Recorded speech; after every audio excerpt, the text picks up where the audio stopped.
Phil from PDQ Merchant Enterprises and ATM Mastermind Group. We're here today to talk about 5 things that you don't think about before you set up a business.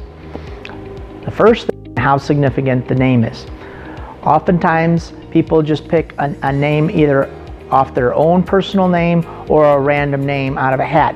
So you have to be very specific in what you do when picking a name. How does that name relate to your business? Sometimes what people want to do is they want to incorporate whatever they do into the name. When I first started my first business, I just picked a couple letters. And back in those days, I picked an S and I picked a P. And back in those days, 25 years ago, when I first started my first business, what happened is the only way that we advertised was through the phone book. So I picked an S, and when we went through the phone book, my name was almost on the bottom. So people, when they look for our services, what they did is they went to the first couple names. That's why oftentimes you'll see AAA countertops or A+ vending or A+ landscaping. That's so they can get their name up in the phone book back, and that's how we used to advertise back then. Right now it's Google and Yahoo and social media. But so you want to be very conscious of what your name is and how to do your name, because your name is going to be associated with advertising, something that you don't usually think about.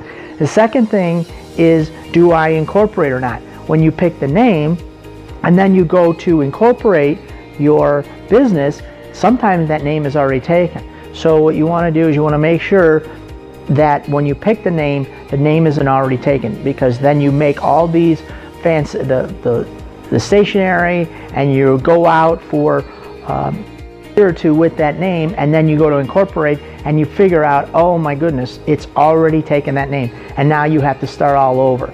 And then you also got to make sure when you incorporate or not, what's the benefits if I incorporate? What am I missing if I don't? Usually when you incorporate, what you have is you have a bigger tax savings and a bigger savings when you incorporate. If you rely on your not incorporating, then what happens is all the money goes into your personal income. The third thing is, who are the owners of the business? If you're married, most people say, well, what I'm going to do is I'm going to put my wife on the partnership or the corporation. And you don't want to do that, not necessarily, not to slight your spouse, but you want to, all their past indiscretions, bad credit, or challenges in their past now become yours.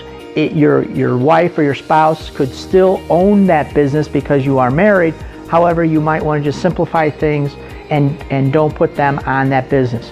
Also, if you have partners, you want to make sure that those partners their indiscretions or past history don't come back to bite you when you go forward in business. Maybe they had bad credit, maybe they had a bankruptcy, maybe there was some people that there was something that they did that now going forward is going to have you have a challenge. So you just want to make sure that whoever you decide to go in business with, whenever you do, that you try to limit all your liabilities.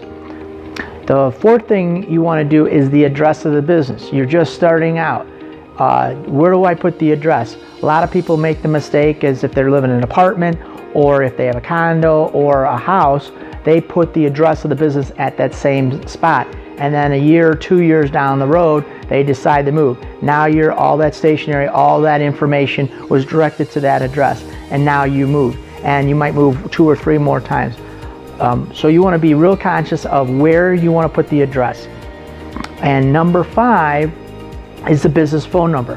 What kind of business phone number do I do? You want to make that business phone number pretty much the same number, consistent for majority of your business. Companies fight desperately to keep that number. So what you want to do is you don't want to just set it up on a cell phone that you have. When I first started my business, I set it up on a residence phone number, and then we moved, and back in those days you couldn't move the number, so I lost that business. So everybody who I built years and years of business up, and then what happened is when I moved, I lost the number.